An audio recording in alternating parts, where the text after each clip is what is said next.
Welcome to the Further Light Podcast, presented by Wisconsin Freemasonry, helping you accomplish your Masonic goals through education and more light. And now, I present to you Brother Chris Ludke with special guest, Worshipful Brother Paul Larson.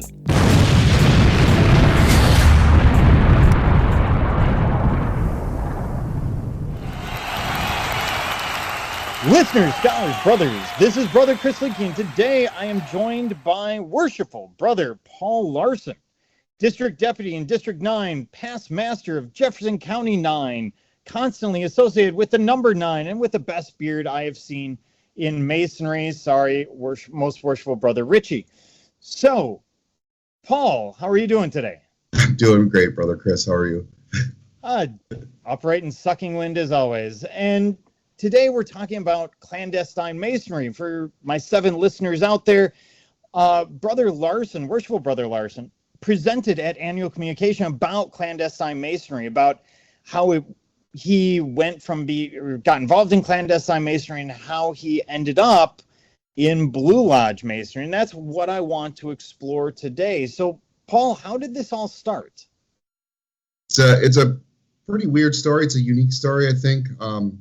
I happened to be working at an establishment years and years ago, and I had become friends with a guy. And over the course of conversations, he asked me about Freemasonry and if I had ever heard of it. And he showed me his Masonic ring. And I thought, no, I mean, I've heard of Freemasonry at that time, but I didn't really know anything about it. And he asked me if I wanted to become one because he was a Freemason. And I thought, you know what, that seems kind of cool. It seems interesting. I was kind of looking for something to do anyway. And I thought, you know what, Freemasonry might be something fun. Let me check it out. So I followed along the path that he took, and I joined a lodge. And again, I had no idea what Clandestine Masonry was at this point. I met with a bunch of men that were well-dressed, that were all wearing Masonic hats. They had square compasses on their hats, square compasses on their shirts, and they had kind of talked to me about what it was to be a Freemason, what it took to be a Freemason, and what Freemasonry could provide. And they kept talking about endowments for my wife, endowments for my family, that they would take care of my kids if something were to happen to me. And I thought, man, this is pretty cool. So I ended up joining hundreds and hundreds of dollars just for the petition fee, and then hundreds and hundreds of dollars for when I was initiated. And again, not knowing anything about Freemasonry, I when I was initiated and I went through the first degree, I was hazed. I was beat up when I was being circumambulated during the degree, during the process of becoming a Freemason. I didn't really know anything about it. I was a little annoyed, but not knowing anything other than Freemason was a fraternity. I'm not a college fraternity guy. That wasn't something I did. So I thought maybe that's just what had happened. I just went along with it. And, during the course of the whole thing, I was always told, don't research online what we're doing, because you can find out everything that's going on, and you're going to ruin the surprise for yourself, which is something that we tell initiates as they're coming through. Now looking back at it, I kind of see it as more of a nefarious comment on their end. They probably didn't want me to see what was going on in legitimate Masonry at that time. So I ended up going through all 3 degrees, was raised as a Master Mason, and each time I went through the degrees, I was hazed, whipped, beat, punched, slapped. And again, it's embarrassing to tell the story. It's humbling to know that I allowed myself to go through it, but I didn't know any different.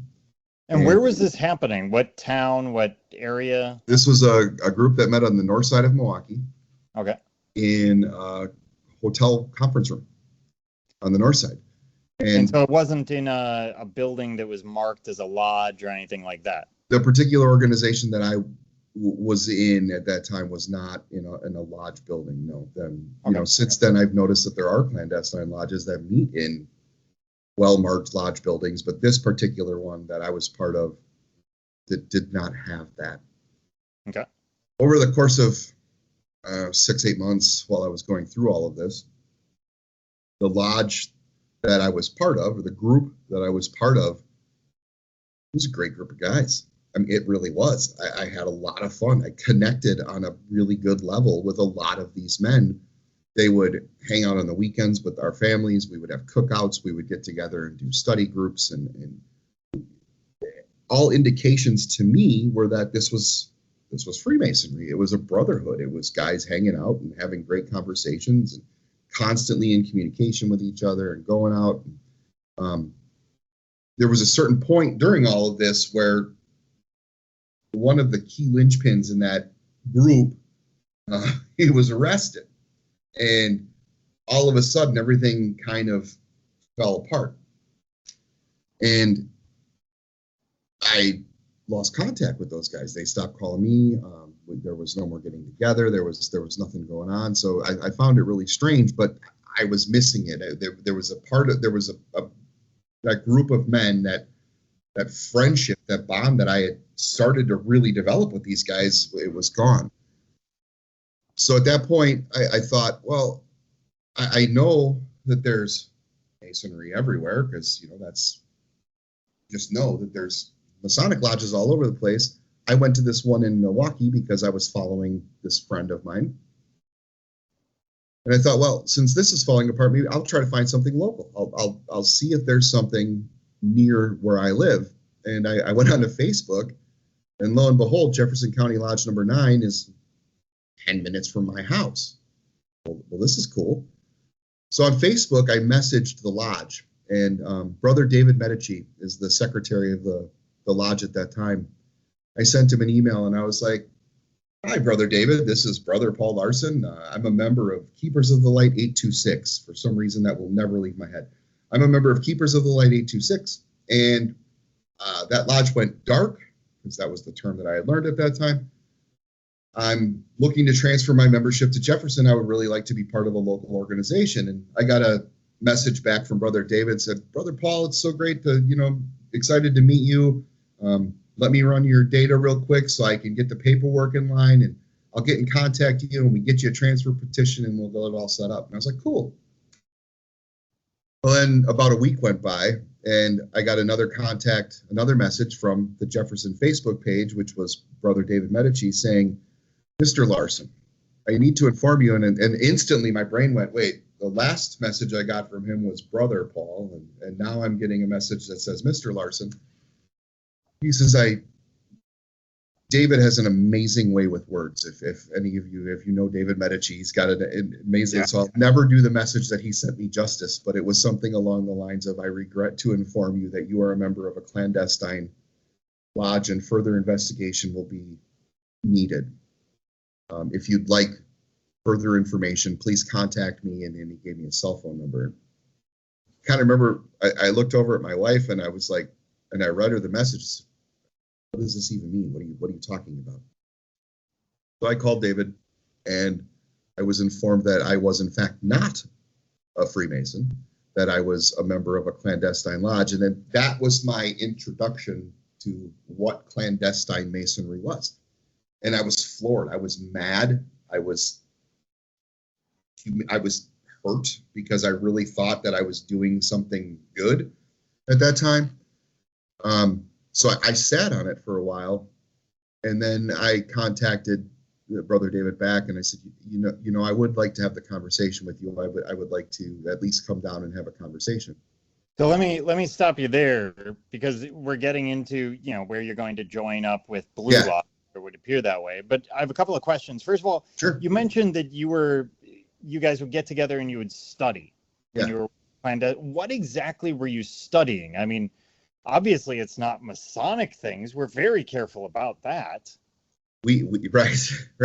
Yeah, the secrets are kept very guarded.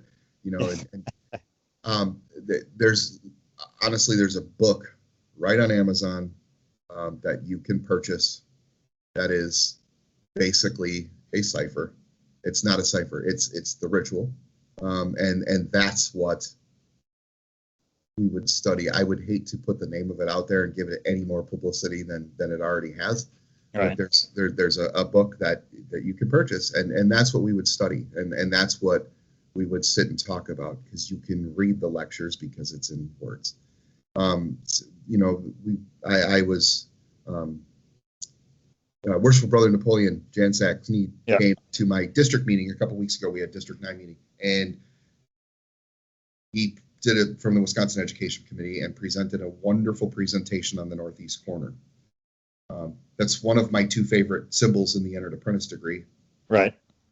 And one of the reasons behind that is when I was a clandestine Mason, I had to write a paper on what the northeast corner meant to me. And okay, hold on. I teach. How long was the paper? Was it double spaced? There's a couple pages. All right.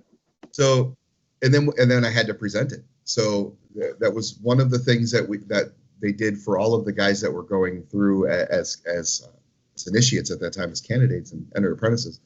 And I really loved the symbolism behind the northeast corner. So that's one of the things. Those are the things that we would study, as stuff like that.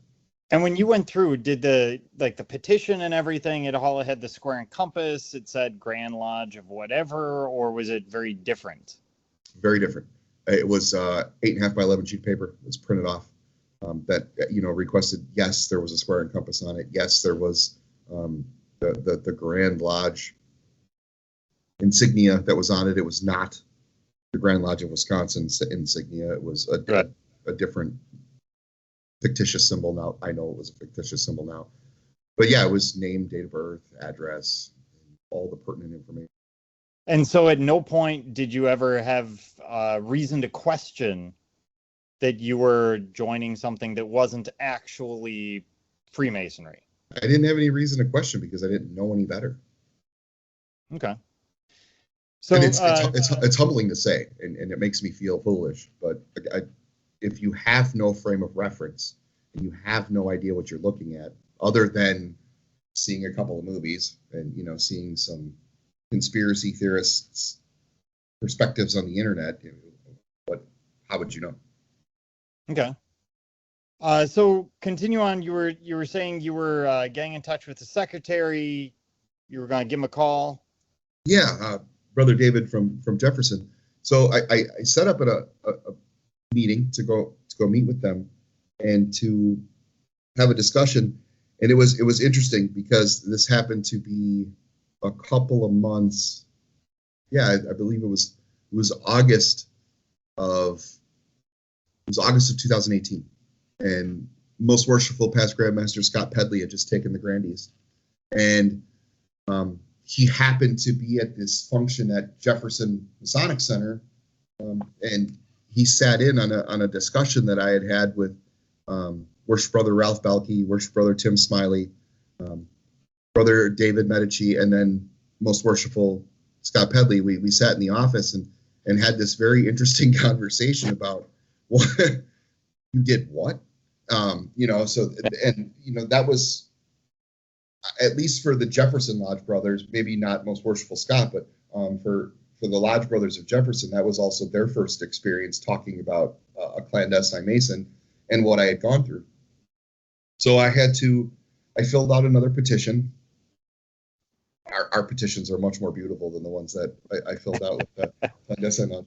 And I signed a letter disavowing myself from clandestine Masonry because there was nothing nefarious about it. I had no idea what I was doing, so I had no problem signing that piece of paper from the Grand Lodge, just saying that that's not why I'm joining. I'm joining for good reasons. So I would assume that there was some pretty interesting discussions that happened behind those closed doors when they were discussing if they were going to allow me to become a member of Jefferson or not. And so what were you feeling sitting in that room with the Grand Master? I assume you knew he was the Grand Master at the time, and these other Masons. What's going through your mind as that meeting's happening? Disappointment in myself, disappointment for over $1,000 that I had spent joining something that I wanted to be part of, but wasn't legitimate, wasn't regular. Apprehension, because I didn't know if this was going to be the same situation. I didn't know if where I had just come from, am I just doing it again under a different umbrella? So there was apprehension. There was a lot of nerves when I sat through that conversation. But those 4 men were amazingly kind to me at that time, and that's where it went. So you go through the petition. I assume you went through more or less the standard process then, starting from scratch. Yeah, I was informed that I was not just an upright Master Mason. I was a Clandestine Mason. Therefore, I needed to go through all 3 degrees again. And I was like, I really didn't want to get beat up again. I really didn't want to get hurt again. And I sat on it for a minute because I can't stress enough how much I did not want to get beat up again. And so to you, this was obviously something that was going to happen. It wasn't a question in your mind of, will they do it? Yeah. It was, at what point is it going to happen? And I had brought that up to Brother David, and he explained to me that that's not the case. That's not how this works. That's not what we do. But I had met him twice. Yeah. So I went through it. I showed up on my for my initiation, went to be entered into the lodge, and I can tell you with the utmost sincerity, I still remember how I felt standing in that room before I went into that lodge. I was terrified. I was absolutely terrified. I can also tell you, when I left that lodge, I was overcome with emotion. It was beautiful. It was perfect. It was everything that I had hoped it would be. And it was very humbling. The love that I felt from those brothers on that night, when I was entered legitimately, when I was entered the right way, was incredible. And was it very similar to what you would, leaving aside the hazing? Yes. Was it similar? Same ideas, same concept, same ritual, or were there big differences? Anything you noticed? There's not a lot of big difference. It's very similar. The way that we are prepared in the Grand Lodge of Wisconsin is similar to the way that you're prepared, that I was prepared at that time as well.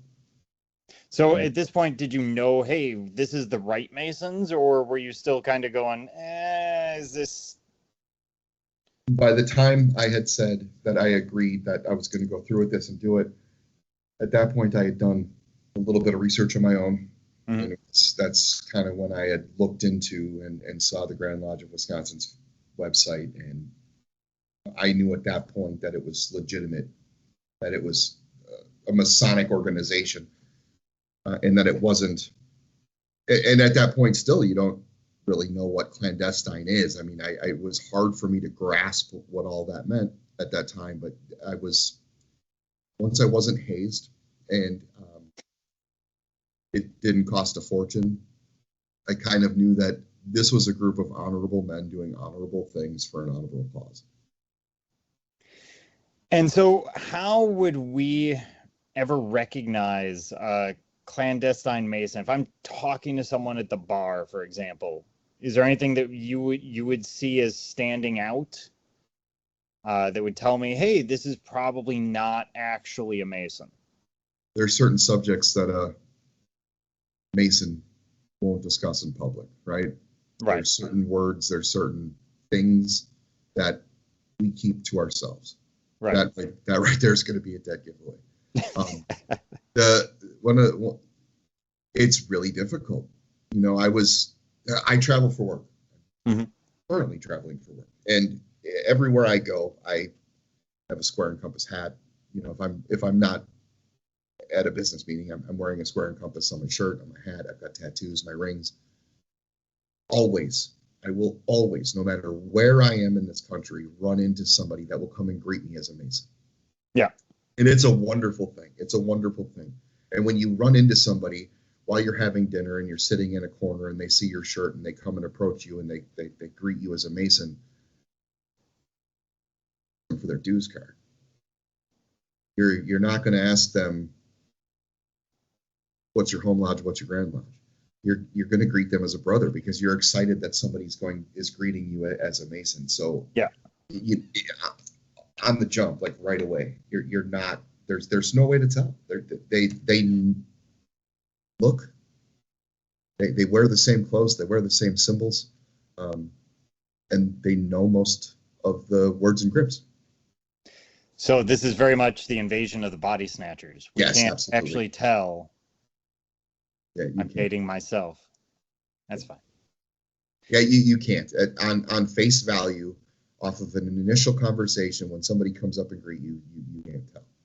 And so at no point did you actually know that you were clandestine. At no point did you have an inkling that, hey, this group, Keepers of the Light, is different from what we would consider Blue Lodge in Wisconsin. I had no idea.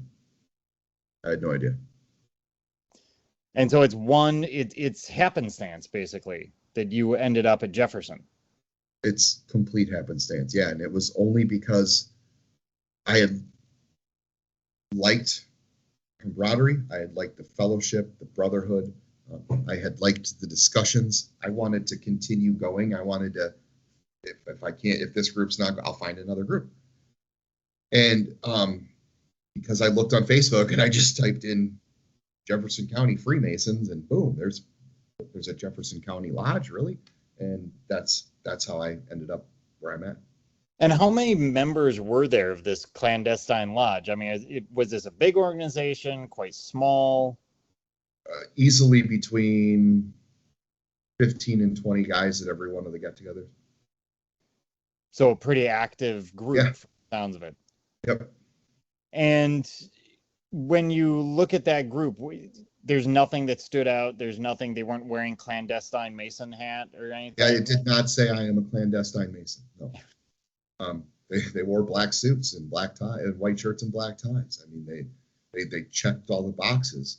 You know, what I have found out over time is that a lot of those guys were actual regular Masons at one point in their lives and had issues with their lodge or had issues with the Grand Lodge or had issues with a Grand Lodge, and they've come together to just continue what they were doing. And so everything would look real because they all knew exactly what it was supposed to be in the first place. Yeah, knowing now, knowing now, looking back, there was signs that it wasn't legitimate. You know, there, when you're not doing the work by memory and you're reading from a book, and when you're sloppy with your work, you know, in a regular and well-governed lodge, you're not going to see that. It's right. Always, you know, it's tight, it's memory, it's always smiles. There's one guy helping you out. There's you know, and in looking back, I could see stark differences between it. But again, not having that frame of reference, I didn't know. So what would have been helpful to you if a regular Mason had, you know, you'd come cross paths with a regular Mason? What would you want that person to know, or what would you want us to know about clandestine Masonry?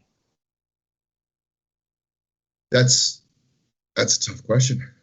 One of the things that I would like to tell anybody that will listen is, if they're a clandestine Mason, don't turn your head and walk away. You know, you don't want to talk about the secrets, right? That's part of what we say. You don't talk about the secrets, but there's still good men out there that are part of these organizations that like me, didn't know what was going on. They didn't know what they were in. They were just they were along for the ride. There's another brother that is in our Grand Lodge that was also part of this organization with me. He had a similar path. He is now a regular Mason, just like you and I. And we had different experiences, but he had found out it was clandestine, and he was smart enough to get out before I was. I didn't understand what clandestine was at that time, so I was like, "What?" And just kept hanging out. So when it's just like meeting a brother on the street. You're not gonna. Why would you badmouth a guy for being a clandestine Mason if he doesn't know? So you just you treat everybody kindly. So it sounds like there's two kinds of clandestine Mason, at least in this group, in this experience, which were the ones who knew that it was clandestine. Yes. Who were leading the organization, etc. And then there were people like you who didn't know it was clandestine because you were brought in because I don't have a better term, as fresh meat. And so you had no idea that this wasn't actual Masonry, because why would you? Yep. Yeah, there was. But it does sort of lead to the question of, at the end of the day, how do we handle that? And if I ask you to put on your district deputy cap for a minute, what would we do?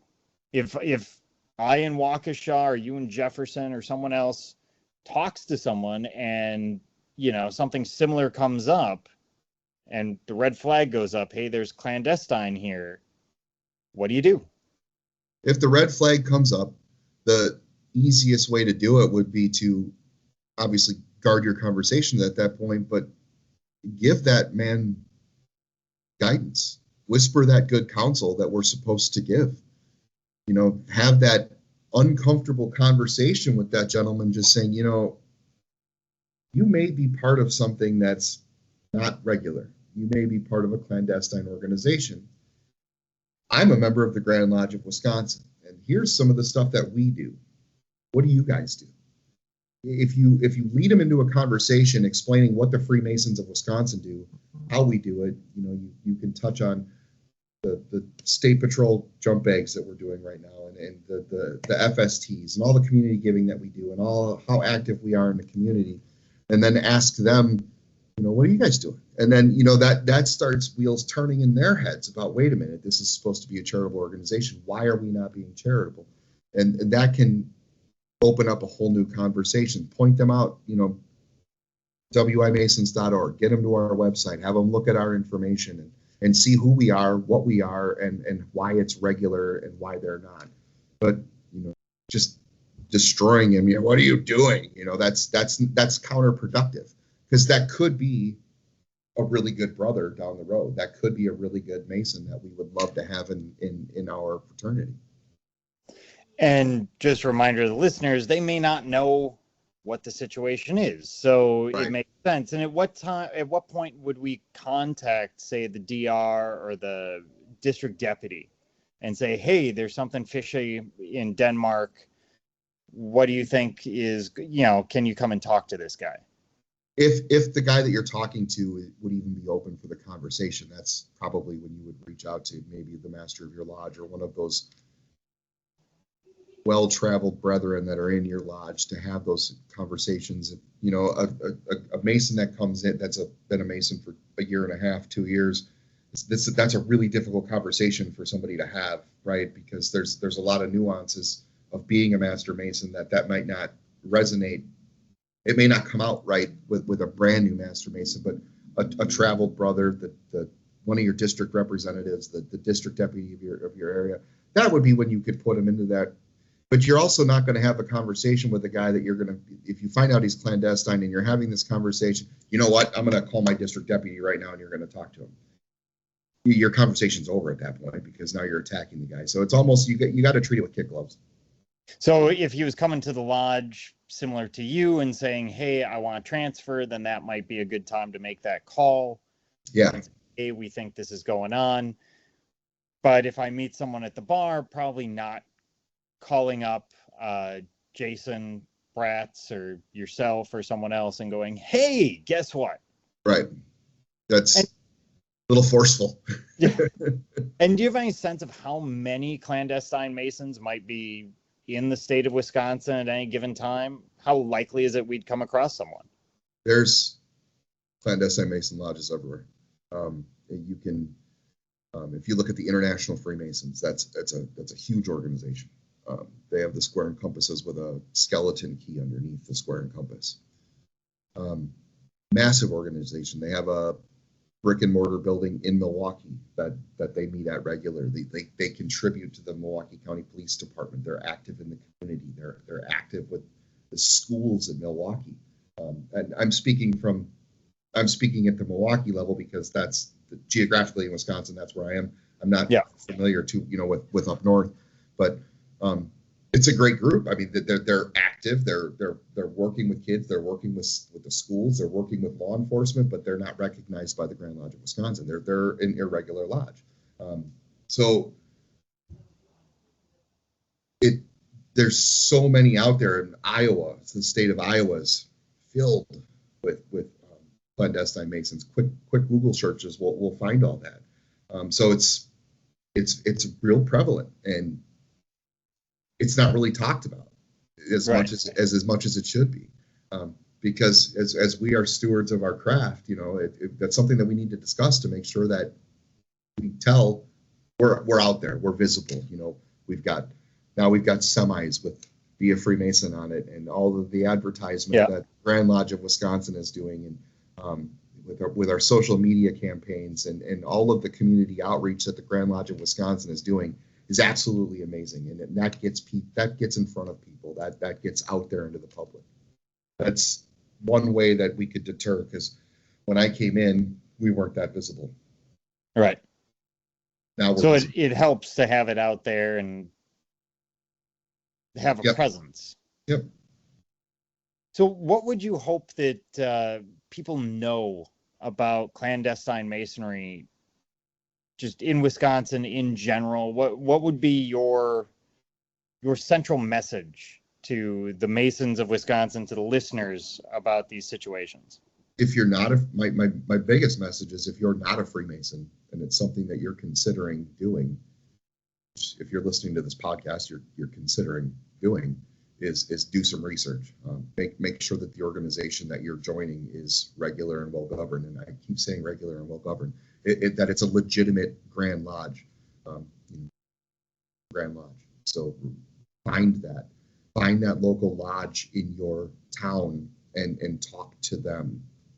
If you don't have a family member or a father or a grandfather that was a Freemason, and you have no ties, just do a little bit of homework. I didn't, because I had a friend that was doing it, somebody that I trusted, that I still trust. We're still friends to this day. That he's no longer part of that organization either, because it fell apart. But I followed a friend, and he followed a friend, and that's kind of how it happened. So just making sure you cover your bases. Do a little homework. I wish I would have. And do these clandestine lodges, do they have Grand Lodge systems and everything else so it would look legitimate? Or is there, looking back, was there something that you were like, that's a little odd to say? Right. No, knowing what I know now, that each state is governed by their own Grand Lodge, and that there's no national governing body of Blue Lodge Masonry. That would have been a big kicker, because the Grand Lodge that this lodge was subordinate of was based out of Atlanta, Georgia. That would have been a huge flag. Not every lodge in the Grand Lodge of Wisconsin meets in a Masonic building. We do have some Blue Lodges that meet at VFW outposts, that meet at rooms that they rent in office buildings. Churches that meet in churches, correct. So it's not just in a lodge building, right? We do have lodges that don't have the membership to support a large facility, but they still meet together and they still have amazing brotherhood, but they meet in smaller, not as well marked facilities. So just looking at a building isn't going to exactly tell you if it's regular or not. So that was a big sign, that now knowing that the Grand Lodge of Wisconsin governs Wisconsin, not this Grand Lodge in Atlanta, Georgia, that has nothing to do with Wisconsin. So that's a big one. If you're joining the Grand Lodge of Wisconsin, everything that we do is from memory. We do the work, we memorize the work. And if you're in a lodge room where they're reading the ritual and they're reading what has to be done, that is not a regular Wisconsin lodge. So there's some, knowing what I know now, sure, there's signs. When I was going through it, no, I had no idea. So giving you a couple of minutes to basically have the floor, is there something that we haven't covered or something that you really want us to know in more detail? Let's get into the nuance corner.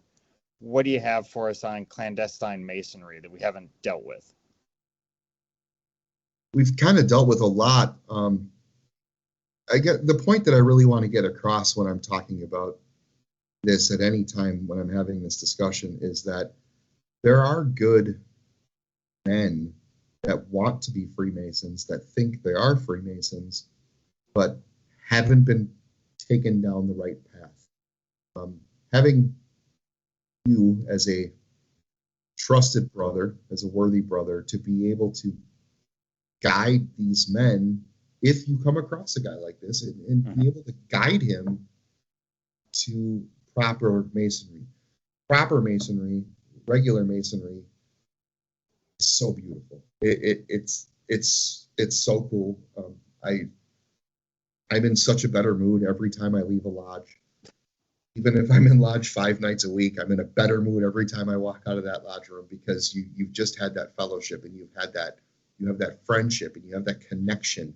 And don't you want to share that, right? That we want to share that. That's why we bring members in, and that's why they become others. So if you run into somebody that isn't, or you think isn't, in a regular Grand Lodge, try to explain to them the differences, and try to be kind. Don't belittle them. There's good guys out there. There are some nefarious ones. I mean, obviously, I had to deal with some of them, but that's not the lion's share of them. There's a lot of good men out there that just need to be guided properly. Communication is key. Being visible and being vigilant. You have to be visible. You got to be.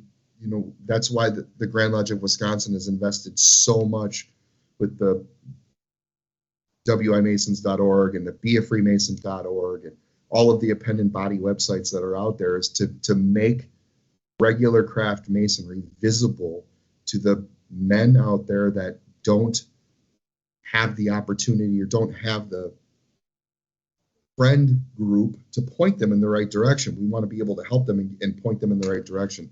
That's why we have the social media presence that we have, just to be visible. So be visible, wear the square and compass, wear a hat, be proud. The Wisconsin Freemasonry shirts that I wear all over the country, I will always have conversations with random brothers about, where I'm from, where they're from, and you have this great connection with these guys. But also be vigilant. You even if somebody's wearing a square and compass, don't immediately start giving stuff away. Have a little bit of a conversation. Feel the guy out. Make sure that you're comfortable having any type of conversation like that. And let's be real, most of those conversations should happen inside of a lodge. They should not happen, at the corner bar when you're out in the public. That those conversations are guarded. Those conversations when you're in the public, they're fraternal, they're wonderful. You have that connection, but you keep stuff to yourself. Be vigilant and guarded. But again, just be friendly, because if Brother David wouldn't have been so kind, and if I wouldn't have heard I could sense that he was hurting for me, because he knew what I was going through. And if he wouldn't have been so kind and helped me start my journey that I'm on now, and it's a journey, right? We're all on this journey. None of us stop. Right. We're constantly.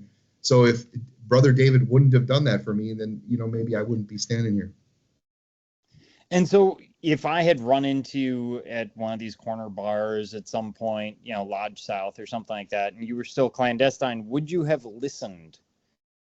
Had we chatted and I started to realize, hey, there's something going on? Or would you have sat there and gone, well, I'm a Mason? Would you have assumed that you were the real Mason and I wasn't? Or what would that have looked like if it weren't, because you came through pretty official channels? Yeah. It would, no, it would hurt. And you're probably going to be, forget you type thing. And that's probably what's going to happen. And that's okay. Because what that's done is it's planted the seed. And that's going to maybe have that guy start having some uncomfortable conversations with another guy in his organization. Yeah. But you've planted the seed. And that's really, that's where that conversation's going to go. Some guys might be like, and I kind of thought that was what was happening. Maybe that guy had an inkling. Maybe that guy had some weird thoughts about it, and you just verified them. Maybe, like with me, when it happened to me, I was like, no, that's you're wrong, because I was kind of, other than getting hate, I enjoyed what I was doing. So, if you plant that seed and you get that guy thinking about it, you've done exactly what you should do. And so to sort of summarize it, at the end of the day, maybe we should reach out to some of these clandestine brothers if we come across them, not necessarily going on an outreach mission to their meetings, but if we come across someone, don't be afraid to reach out, because maybe they're in your position, right, or Brother Larson's position, that they had no idea what they were in the first place. And to any clandestine brothers out there who might be listening, go to wimasons.org, reach out to one of the many blue lodges, any of the members' contact information that you find there. Reach out. We're willing to listen and talk to you and find out what's going on and help you out.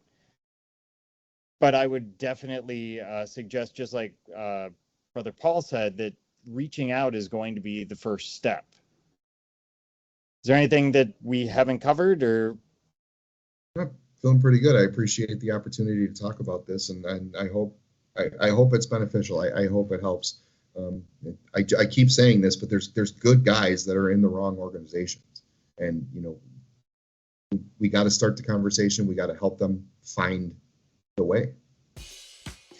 And this is sometimes important. One of my 7 listeners might be, someone who's listening and going, hey, that might be me. Let's check that out. Or a member of this organization, if it still exists. So,